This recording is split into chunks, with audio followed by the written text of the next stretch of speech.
حالات خراب تھے. بہت سے لوگوں کا یہ خیال تھا کہ کوئی ایک نوٹیفیکیشن ہے جو پھنسا ہوا ہے جس کی وجہ سے کو تعلقات میں دراڑے, کوئی ایک پیج پھٹ گیا, پیج 2 مختلف ہو گئے, یہ بھی ممکن ہے کہ کتابیں ہی مختلف ہو جائیں. یہ گپ شپ اسلام آباد میں پچھلے 4-5 دن سے چل رہی تھی, اور اس کی وجہ یہ بنی کہ 6 تاریخ کو نوٹیفیکیشن آیا بدھ والے دن, اور کچھ تبادلے کیے گئے عسکری قیادت کی جانب سے, اور DGISI کا نوٹیفیکیشن پینڈنگ تھا. یہ وہ نوٹیفیکیشن 2 پوسٹنگز یا اپوائنٹمنٹس ایسی ہیں فوج کی جو PM کے نوٹیفیکیشن سے یا جس کا فیصلہ پرائم منسٹر ہاؤس کرتا ہے, ایک آرمی چیف اور ایک DGISI. اب وہ نوٹیفیکیشن نہیں آ رہا تھا. اب بحث یہ شروع ہو گئی کہ کیا وجہ ہے, جو اسلام آباد اور پنڈی ہیں ان دونوں میں اختلاف کس بات پر ہے. یہ بڑی بحث چلتی رہی ہے پچھلے 4-5-6 دن سے. آج اس کو ایڈریس کیا فواد چودھری صاحب جو ہمارے انفارمیشن منسٹر بھی ہیں اس گورنمنٹ کے. تقرر کیسے ہوگا پہلے یہ سنے انہوں نے کہا اپنی پریس کانفرنس میں کہ فوج کی عزت رکھی جائے گی, اور یہ نہ بھولیے گا کہ آج 12 اکتوبر ہے. اس کا ذرا ایک آپ کو یاد ہوگا کہ آج سے چند سال پہلے, تقریباً 22 سال پہلے آج ہی کے دن ایک آرمی چیف کو ہٹایا گیا تھا, پرویز مشرف صاحب کو, اور ایک نئے آرمی چیف کو اپوائنٹ کیا گیا تھا, جبکہ آرمی چیف اس وقت جو پرویز مشرف صاحب تھے ہوا میں تھے. جنرل ضیاء الدین صاحب کو آرمی چیف لگایا گیا تھا, لیکن یہ معاملہ زیادہ دیر چل نہیں سکا. اس کے بعد جمہوریت کے بارے میں بڑی باتیں ہوئی ہیں پاکستان میں کہ جمہوریت کیا آج مضبوط ہو گئی ہے, کمزور ہے کیا نہیں, یہ سارے پر بات کرتے ہیں. لیکن پہلے فواد چودھری صاحب کو سنیں.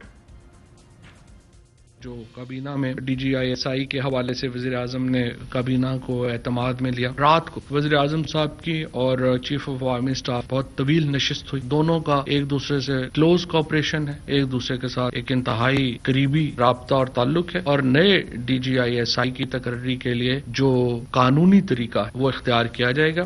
اس کے اوپر بھی دونوں کا اتفاق رائے ہے. تمام قانونی طور کے اوپر جو اس کی ریکوائرمنٹس ہیں ان کو مکمل کر کے نئے DGI کی تقرری جو ہے وہ اس کے مطابق ہوگی. ریکوائرمنٹس پوری کر کے نئے DGISI کی تقرری ہوگی, یہ بات انہوں نے کہا جو انفارمیشن منسٹر صاحب ہیں. مسئلہ یہ کہ کون سی ریکوائرمنٹس پوری نہیں ہوئی, مسئلہ پھنسا ہوا کہاں ہے. ارشد شریف صاحب ہمارے ساتھ موجود ہیں, بہت شکریہ آپ کا. روفا صاحب آپ کا بھی بہت شکریہ, آپ نے سب سے پہلا ویلاگ اس کے اوپر آفیشیل آپ کا ہی آیا تھا. انفارمیشن منسٹر صاحب نے اس وقت آپ سے شاید گفتگو بھی کی تھی, اور مصطفیٰ نواز کھوکھر صاحب آپ کا بھی بہت بہت شکریہ. ذرا پولیٹیکل ویو بھی لیں گے اور 12 اکتوبر کو بھی ڈسکس کرتے ہیں. لیکن روف صاحب معاملہ حل ہو گیا؟ میرا خیال ہے بریک تھرو ہوا ہے بھائی. جو تھوڑی سی میری انفارمیشن ہے کہ اگر اجازت ہے کہ انفارمیشن اور شیئر کر لوں. جی پلیز. آج سے 2 دن پہلے کچھ شٹل ڈپلومیسی ہوئی تھی حکومتی وزراء کی جانب سے. 2 وزراء پنڈی بھی گئے تھے, اس کے بعد PM صاحب سے بھی آ کے ملے تھے, اور اس دن سے جب جس سے بھی بات ہوئی انہوں نے کہا جی مسئلہ پھنسا ہوا ہے, لیکن کوئی کہتا 80% حل ہو جائے گا, اگلے ہفتے میں ہو جائے گا. یہ گفتگو ہر جگہ یہی ہو رہی تھی جو دونوں فرما رہے تھے. 10% خود ہی کاٹ دیا, آپ کو 90% بتایا. جی چلے 90% کر لیں یار, کوٹ صحیح کرتے ہیں, کوٹ صحیح کرنا چاہیے. ایک نے 90 کہا تھا نا, ایک نے کہا 70 کہا, میں نے ایوریج کر دیا ان دونوں کو. اب اس پہ خبر یہ ہے, اس کا مطلب میں آپ کی سورس تک پہنچ گیا ہوں. چلے اس پہ خبر یہ ہے کہ میرا 2 بندے تھے, کنی کی لمبی سور سے کی ہے. اس پہ میرا خیال ہے نئے سرے سے یہ دوبارہ سارا پروسیس کیا جائے گا, اور نئی سمری جائے گی, نئے نام جائیں گے سر, اور انہی میں سے پرائم منسٹر آف پاکستان جو ہے نا کو پک کریں گے. مطلب تو مختصراً سے تو یہ خبر آپ کو دی جا سکتی ہے. نام وہی ہوں گے یا بدل جائیں گے؟ نام میرا سے خیال ہے 3 نام جائیں گے سر. انہی میں سے prime minister will be given a choice کہ اس میں سے وہ کس کو DGISI لگانا چاہتے ہیں. ارشد صاحب خبر. میرے خیال کلاسر صاحب اس سارے معاملے پہ لیڈ کر رہے ہیں, اور جس ویلاگ کا آپ نے ذکر کیا اس سٹوری پہ سب سے آگے روف کلاسر صاحب ہی ہیں. جتنا کمپریہنسو آرٹیکولیٹ ویلاگ تھا, سارے ایشوز قوم کے سامنے یہ لے کے آئے.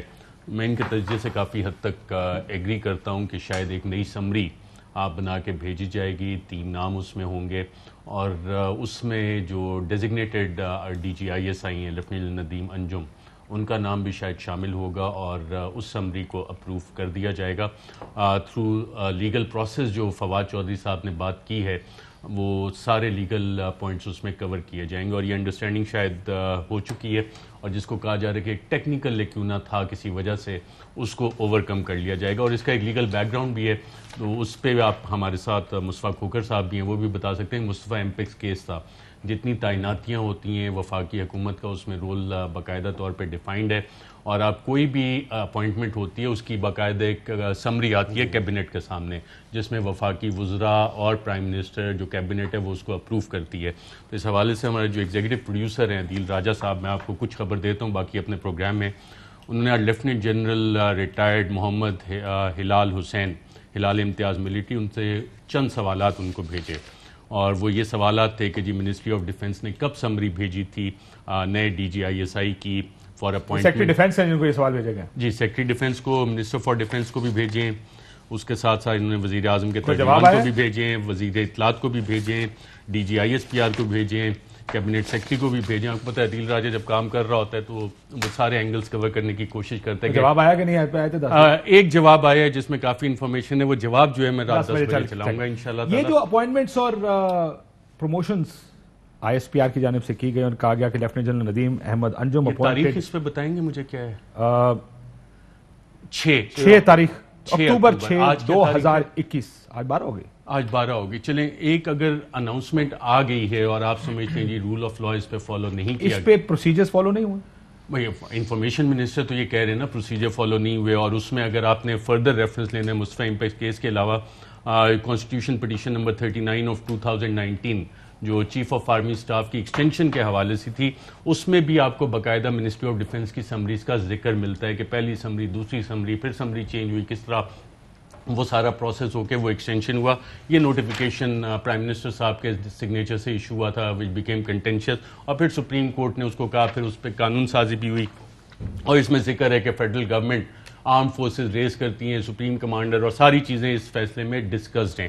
تو اگر یہ والے فالو آپ نے رول کرنے تھے اور اگر وہاں سے آ گیا تو آج 12 اکتوبر ہے، 6 دن میں یہ لیگل لیکیوناز کور اپ ہو کے ڈیفنس منسٹری اس پہ کام کر سکتی تھی باقاعدہ طور پہ، کیونکہ اس میں ٹیکنیکل پوائنٹ جو ہے کہ serving DGISI is also A lieutenant general جو کہ کمانڈ میں آتے ہیں chief of the army staff کے. تو یہ میوچولی مسئلہ جو ہے بڑے آرام سے حل ہو سکتا تھا. لیکن آتے تو ہیں، لیکن جس وقت یہ announcement آئی، وزیر اعظم پاکستان کرتے ہیں، یہ واحد اپوائنٹمنٹ ہے out side of chief of army staff جو کہ اپوائنٹمنٹ پی ایم صاحب خود کرتے ہیں. بالکل. جب تو یہ ڈفرنس ہے، یہ واقعی جہاں آپ کہہ رہے ہیں کمانڈ کے نیچے آتے ہیں، لیکن فیصلہ پھر بھی پرائم منسٹر پاکستان نے کرنا ہے. سر پریزیڈنٹ نے بھی آئین پاکستان کے مطابق جتنے فیصلے کرنے ہوتے ہیں، اور 18th امینڈمنٹ میں تو مزید اختیارات پرائم منسٹر کو پاکستان پیپلز پارٹی کی حکومت نے دیے تھے، وہ سمری جاتی ہے to the supreme commander of the arm forces approved by the prime minister and cabinet input کے بعد فیڈرل گورنمنٹ کی، جس کے بعد یہ سارا کام ہوتا ہے. تو technically chief of the army staff اور تمام اپوائنٹمنٹس وفاقی حکومت کرتی ہے. تو وہ والے پروسیس، لیکن میرا اس میں ٹرانسفرز وفاقی حکومت نہیں کرتی ہے، یہ فوج کا انٹرنل معاملہ بھی ہے، کیونکہ ہی از اے سرونگ لیفٹیننٹ جنرل. تو اگر 6 کو انہوں نے کر دیا تھا اور آپ کو تھا کہ یار، تو آپ دوبارہ کہتے ہیں یار سمری بھیج کے لیٹس گیٹ اوور دس. لیکن پھر کیوں نہیں ہوا؟ وہ تو اتنا اوورلی سمپلیفائی کر رہے ہیں جی، 6 کو ہوا تھا، 6 دن گزر گئے. میں آتا ہوں آپ کے پاس ذرا تھوڑا جا خبریت اس کی نکال لیں تھوڑی سی.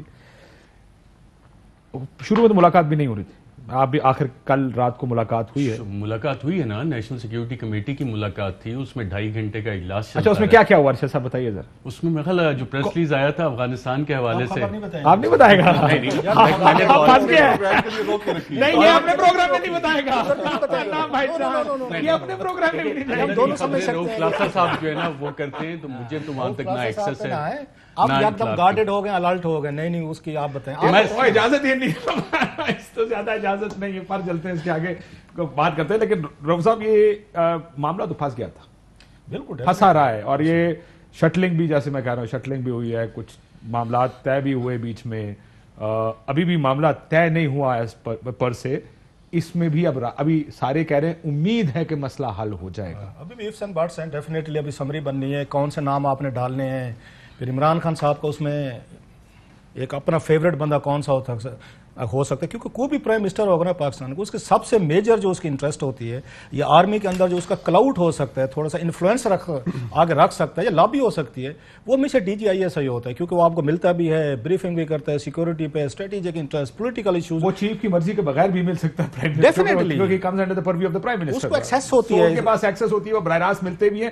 باقی سب کو جانے اور ملنے کے لیے چیف زیادہ لینی پڑتی ہے. اور پھر آپ کو پرائم منسٹر جو ہے ان کے پاس بہت سارا ایک آپ کیسے لیوریج آ جاتا ہے. اور ماضی میں ہم نے دیکھا ہے کہ بہت سارے DGISI جو ہیں وہ بڑے کلوز ہو گئے تھے پرائم منسٹر کے, جس کی وجہ سے پرابلم بھی ہوتے, پولیٹیکل سویلین ہوئے تھے. ان کو آپ کو یاد, خواجہ ضیاء الدین بٹ صاحب 12 اکتوبر والے آج والے تھے, کہ وہ نواز شریف صاحب کے اتنے قریب ہو گئے تھے کہ میاں صاحب نے پورا آرمی چیف جو ہے انہوں نے سیک کر کے انہیں DGISI کو لگا دیا تھا.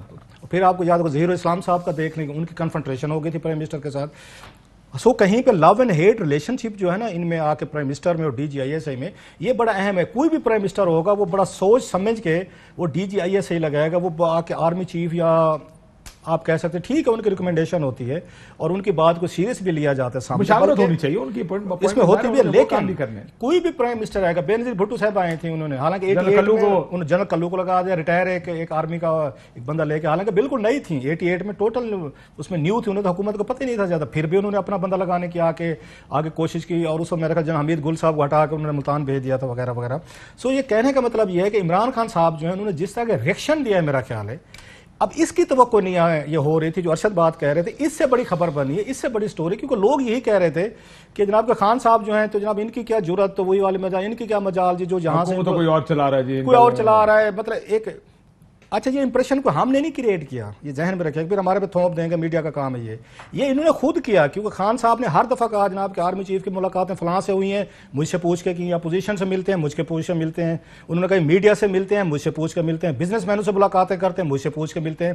آپ نے ساری پاور جب ڈیلیگیٹ کر دی تھی آرمی چیف کو, اور خود خان صاحب نے کی ہوئی ہیں, آپ نے ہر اہم اس پہ میٹر پہ, آپ نے گلگت بلتستان کا مسئلہ تھا, آپ نے آرمی چیف صاحب وہ آئیں گے, DGIS آئیں گے, وہ ملاقاتیں کریں گے, لا بنائیں گے. لیکن یہ تو ہر گورنمنٹ کا ایسا دھرنا یہاں پر ہوا, جب فیض آباد کا دھرنا تھا اس کو بھی آپ نے دیکھا کہ اس وقت کے وزیر اعظم صاحب نے آرمی چیف کو کہا جی آپ حل کریں. یہ ویکنس, اب یہ وہ ویکنس ہے جس کے پاس سویلین ہوتے ہیں, اور ہمارے اور آپ جیسے لوگ پھر مار بھی کھاتے ہیں. Once it's the federal government جو ہے, فیڈرل گورنمنٹ نے کام کروانے, all institutions of the state, حالانکہ پرائیویٹلی اصل گل ہن دسے گا, کیا کہتے ہیں پرائیویٹلی جب ہم بیٹھتے ہیں, راجہ دہلی اس کا گواہ ہے, اس وقت کہتے ہیں نا پرائیویٹ میٹنگ نہ کوٹ کریں یار, دیکھیں میری بات سنیں, زیادتی نہ کریں, یہ زیادتی نہ کریں, پرائیویٹ میٹنگ پرائیویٹ, یہ نہیں ہونا, لیکن کوٹ کر لیں. اس وقت ارشد کا یہ سٹانس ہوتا ہے کہ پارلیمنٹ ہے, پرائم منسٹر ہے, حکومت ہے, آپ اپنے مسائل خود حل کریں, جو کہ ٹھیک کہہ رہا ہوتا ہے.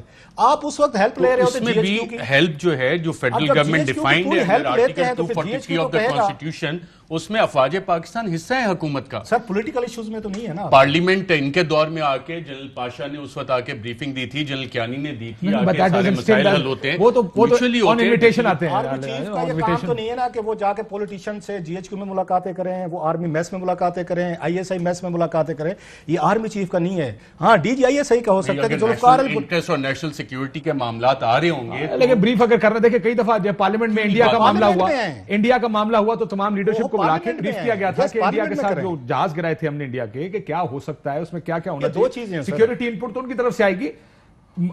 میرا یہ ماننا ہے کہ اگر بریف کرنا ہے کسی کو آن حالات جو کہ سیکیورٹی سے ریلیٹڈ ہے تو پارلیمنٹ میں کریں. سر آپ کے پاس ہے نا فورم. سر دیکھیں ایک فورم وہ ہے جہاں لارجر بریفنگ آپ دے سکتے ہیں. سیاسی حالات ہیں. کاشف عباسی صاحب, آپ ماشاءاللہ قائد اعظم یونیورسٹی سے, ایک اچھی یونیورسٹی سے, اچھے ڈپارٹمنٹ سے, IR میں اچھے نمبروں سے آپ نے پڑھا ہوا ہے. جو پولیٹیکل سیکیورٹی ہے, پولیٹیکل سیکیورٹی, وہ پولیٹیکل سیکیورٹی ڈومین سے آؤٹ ہو جاتی ہے. پولیٹیکل سیکیورٹی کیا ہوتی ہے؟ میں تو آپ سے زندگی میں پہلی دفعہ تک پولیٹیکل سیکیورٹی جو آپ کے حالات, پولیٹیکل سیکیورٹی بہت وائٹل ہے کہ جناب آپ کے ملک کے سیاسی حالات جو ہیں وہ انتشار کا شکار نہ ہو. پولیٹیکل سٹیبلیٹی کی جب آپ بار بار بات کرتے ہیں, پولیٹیکل سٹیبلیٹی ہوگی تو جو باہر کی قوتیں ہیں وہ ملک میں آ کے انتشار نہیں پھیلا سکتی, اور اگر آپ کے پولیٹیکل انسٹیبلٹی ہوگی تو آپ کے ملک میں بہت ویکیوم ہوگا جس کو کہ ہوسٹائل انٹیلیجنس ایجنسیز ایکسپلائٹ کر سکتی ہیں. آپ نے تو یہ پڑھی ہوئی ہے ساری چیزیں, بائی نوئنگ کہ پولیٹیکل سیکیورٹی بھی کوئی چیز ہوتی ہے. آپ نے تو یہ پڑھی ہوئی ہے کاشف صاحب ساری چیزیں. پتہ ہے ارشد جب UK پڑھنے گیا ڈسٹنکشن کے ساتھ اس نے تھیسس کیا ہوا, لہذا بحث کرنا ذرا مشکل کام ہے اس کے ساتھ. سر میں I take my words back. اہم ترین خبریں اب ایک کلک کی دوری پر. آپ کے پسندیدہ ٹاک شوز ہوں یا اہم ملکی یا غیر ملکی شخصیات کی نیوز کانفرنسز, ہر لمحہ باخبر رہنے کے لیے سبسکرائب کریں ہمارا YouTube چینل. موسم کی صورتحال ہو یا کھیل کے میدان سے خبریں, اپنے موبائل فون سے ملکی اور بین الاقوامی اہم خبروں تک رسائی کے لیے ڈاؤن لوڈ کیجیے موبائل ایپ. باوثوق ذرائع سے مصدقہ خبروں, تجزیوں اور تبصروں سے مستفید ہونے کے لیے وزٹ کیجیے پاکستان کی سب سے بڑی نیوز ویب سائٹ www.arYnews.tv.